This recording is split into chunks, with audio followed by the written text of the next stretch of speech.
সিজনের শুরুতে বার্সা ফ্যানরা প্রতিবারই ভাবে যে হচ্ছে হাই প্রোফাইলের প্লেয়ারদেরকে নিয়ে আসবে যেখানে যেখানে আসলে দরকার আর কি। তো আসলে সিজন শেষে বার্সেলোনাতে আসে হচ্ছে ধরেন মার্টিন ব্র্যাথওয়েট, ওরিয়েল রোমেও, আর হচ্ছে ধরেন ওই হেক্টর বেলেরিন বা ফ্র্যাঙ্ক ক্যাসি, যদিও ক্যাসি ভালো ছিল, এরকম টাইপের প্রোফাইল, মানে লো প্রোফাইল। আর যেখানে যেখানে ধরেন মাগনায় ফ্রিতে প্লেয়ার পায়, কম দামে বুড়াসুড়া প্লেয়ার, এগুলো আইনা লাস্ট পর্যন্ত কী করে কোনো রকম গোজামিল, মানে ধরেন একটা বস্তার ভিতরে এই ঢুকা এরকম করে শেষ পর্যন্ত সিজন শেষ করে। তো এখন ধরেন এই সিজনে বর্তমান কারেন্ট সিজনে যেটা হইতেছে, এক আলভারেজের পিছনে দৌড়াতে মানে এটা আসলে ফুদা ফাও, মানে আমার কাছে মনে হচ্ছে আলভারেজের ছাগাটা পুরোপুরি ফাও। গতবার একবার হয়েছিল এরকম, গতবার না এর আগে 2-3 বার হচ্ছে ধরেন এই নিকো উইলিয়ামসের দিকে দৌড়াতে সিজন শেষ করছে, লাস্ট পর্যন্ত হচ্ছে ধরেন ওই দিয়াজরও কিনলো না, ওই কোনো রকম লোনে নিয়ে আসলো কারে, রাশফোর্ড ধরেন সে নিজে আসলে তার ইচ্ছা ছিল বলে সে আসলে এতটুকু করতে পারছে, নাহলে কি সে ওই প্রোফাইলের প্লেয়ার ছিল, সে ম্যান ইউতে বাতিল মাল হয়ে গেছিল, সোজা বাংলা বাতিল মাল হয়ে গেছিলো, সে পরে বার্সেলোনাতে আসছে। তো ম্যানিউর যে অবস্থা, যে ডুবতে থাকা অবস্থা, ওই ম্যানিউ যদি বাতিল মাল হিসেবে মানে ওই রাশফোর্ডের আমাদের দেয়, তাহলে বুঝেন রাশফোর্ডের অবস্থা। আমি আসলে বার্সা প্লেয়ার ছোট ইস্যু করতেছি না, এরকমই আসলে আমাদের অবস্থা, মানে বার্সার অবস্থা আর কি। তো এখন এই সিজনে আলভারেজের পিছনে আসলে আলটিমেটলি মানে কি অবস্থা, মানে লাস্ট 5 সিজন যদি আপনি চিন্তা করেন, 3টা সাইনিং হয়েছে মোটামুটি ভালো সাইনিং, লেভানডস্কির সাইনিংটা হয়েছে, কুন্দের সাইনিংটা, আর হচ্ছে রাফিনার সাইনিংটা, তাও কে করে গেছে, ম্যাথিউ হচ্ছে অ্যালামনি করে গেছে। এখন এই অ্যালামনি যদি না করে যায় তো সাইনিংগুলা, এই ডেকো সে 23 সাল ধরে দায়িত্ব নিয়েছে, মানে তার যে অবস্থা, সে তো মনে কথাই বলতে পারে না, মানে কথা বলতে যে হবে যে এজেন্টদের সাথে বা ডিরেক্টরদের সাথে অন্য বোর্ডের আর কি, সে তো সেটা পারতেছে না। আরে ভাই, আলভারেজের পেছনে এত দৌড় যাও, এত ফ্লাইটে যাও, এই করো সে করো, এত হ্যান ত্যান করা লাগে। আলভারেজের যে মানে অ্যাথলেটিকের সাথে আমাদের অবস্থা কি, মানে বার্সেলোনার অবস্থা কি এতটাই বাজে ছিল? আলভারেজ কি ওই মানে ধরেন পিক টাইমের যে গ্রিজম্যান, ওই গ্রিজম্যানের মতো প্লেয়ার হয়ে গেছে? 100% এখনো হয় নাই। গ্রিজম্যান ওয়ার্ল্ড কাপ জিতে আসার পরে বার্সেলোনা গ্রিজম্যানরা নিয়ে আসছে, তাও ওই জায়গায় মেসি থাকা অবস্থায় নিয়ে আসছে। এমন কোন প্লেয়ার যে চাইছে আনতে পারে না, নিয়ে আসছে। ওই গ্রিজম্যানের সাথে লেনদেন হইলো, সুয়ারেজের সাথে ডিল হইলো, মানে আনা দেনা মোটামুটি অ্যাথলেটিকের সাথে একটা ভালো সম্পর্ক ছিল। অ্যাথলেটিকের সাথে সবসময় দেখতাম যে রিয়াল মাদ্রিদের একটা ক্ল্যাশ থাকতো, কিন্তু বার্সেলোনার সাথে অলওয়েজ একটা সুন্দর একটা সম্পর্ক থাকতো।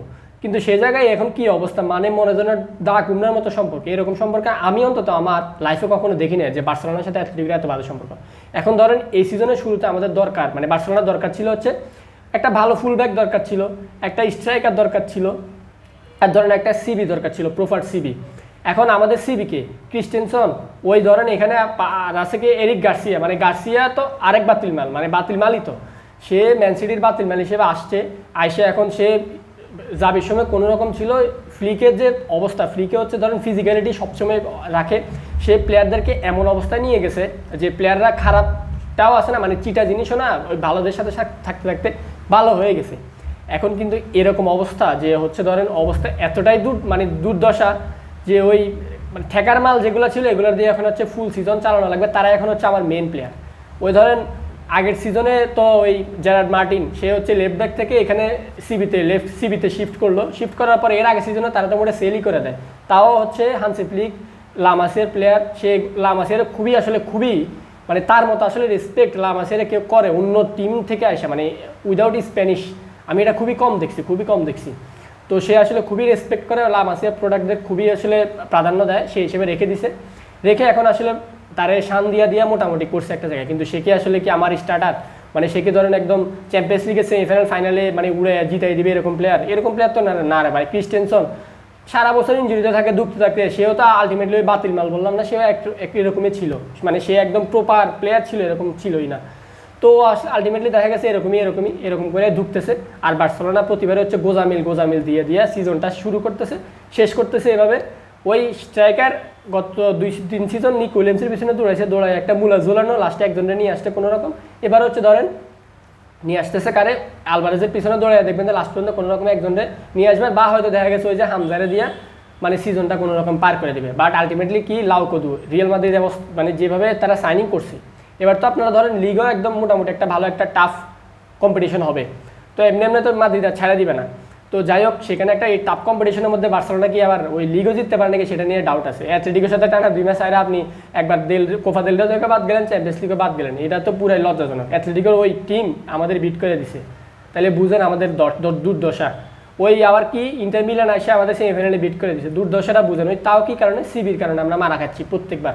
আর হ্যাঁ দুর্দান্ত গোল দিচ্ছে, গোল করতেছে 4-5টা করে, মানে সে হচ্ছে ফ্লিকে পজিশন বেস ফুটবলের পারফেক্ট, মানে পজিশন বেস ফুটবলটারে এমনভাবে শান দিছে, নতুন পজিশন বেস ফুটবল খেলতেছে। মানে ওই যে ক্রুইফ বলে গেছিল না যে আমার 3-4টা গোল দিতে হবে, আমি প্রয়োজন হচ্ছে 3টা গোল খাবো কিন্তু 4টা গোল দিব, আমি এমনি করে খেলবো, এরকম খেলতে আগে ব্রাজিলে খেলতো এরকম। তো বার্সেলোনা ফ্লিকের এই সিস্টেমে এসে বার্সেলোনা এরকম খেলতেছে, দুর্দান্ত ফুটবল খেলতেছে, খুবই ভালো লাগতেছে। কিন্তু এই ওই যে সিবির কারণে মারা খাচ্ছি, মানে এত মারা খাচ্ছি। আর স্ট্রাইকার তো লেভানডস্কি চলে গেছে, সো স্ট্রাইকার দিয়ে কোনো রকম গত সিজন চললো, এই সিজন তো আমাদের লাগবেই লাগবে। এই জায়গায় আলভারেজ আলটিমেটলি আসতেছে না, এটা মোটামুটি আনতেই পারতেছে না, আসতেছে না মানে কি আনতে পারতেছে না, এটা হচ্ছে কথা। আর ওই ফেরান তোরেস, মানে এমন এক প্লেয়ার ফেরান তোরেসকে নিয়েও আমরা এখন চিন্তা করা লাগতেছে যে এরকম অবস্থা। সো আসলে মানে সে ভালোবাসা দিতে হবে এরকম সেরকম।